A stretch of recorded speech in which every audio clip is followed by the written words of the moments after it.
Dan Zarella over at HubSpot studied tens of thousands of tweets and found that the tweets with URLs in them between 120 and 130 characters long received up to 4 times as many retweets as those between 50 and 80 characters long, which had the lowest number of retweets and click-through rate.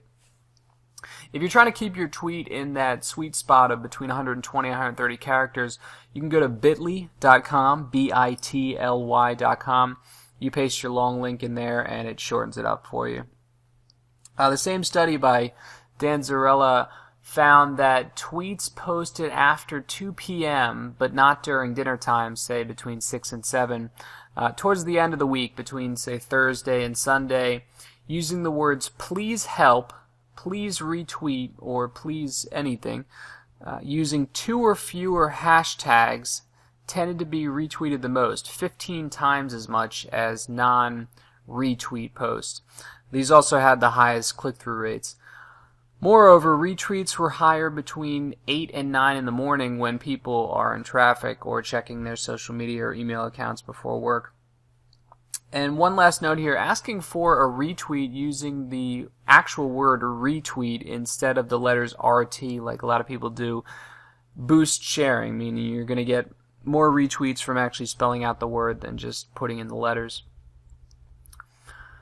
Twitter did its own study of more than 2 million tweets and found that posts with photos were retweeted the most, followed by tweets with videos and then quotes. And this is good because in November of 2013, Twitter increased the size of its images and made them expandable, which is going to help keep people on your Twitter page longer since they won't have to leave it to see certain types of posts. And finally, a study by Tom Tungas on reposting the same content at a different date. He found that it resulted in about 75% as many retweets as he got from the first post. So don't be afraid to repost successful content for even more shares, and you can do this more than once too. And I would recommend, though, changing up the image and the title a little and making it look like a new tweet. And the reason it continues to get retweets the second or even the third time you post it, even though it's the same material, is because some people weren't following you when you posted the first time. Some people might be in different time zones. Some people missed it. Maybe some people wanted to share it, but they got distracted or they didn't think of it the first time. And this is a pretty underutilized strategy. I think most people tend to just tweet and then move on to something else, but you should definitely take advantage of this. You know, all of these statistics and strategies are great as a starting point, but they're not going to be for every blog or every company. You want to pay attention to your analytics and figure out what times of the day, what type of content, and what strategies work best for you and your business.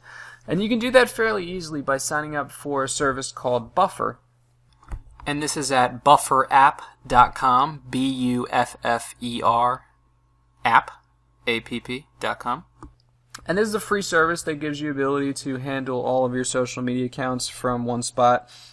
And it also gives you statistics for each site. So once you've signed up for Buffer, you can tweet any pic just by right-clicking it and choosing Buffer this image. You can also set up Buffer to schedule all of your posts for you so you don't have to remember to post at certain times of the day. And remember, don't be afraid to have Buffer send out several tweets per day because the life of a tweet is rather short, something like 30 to 45 seconds.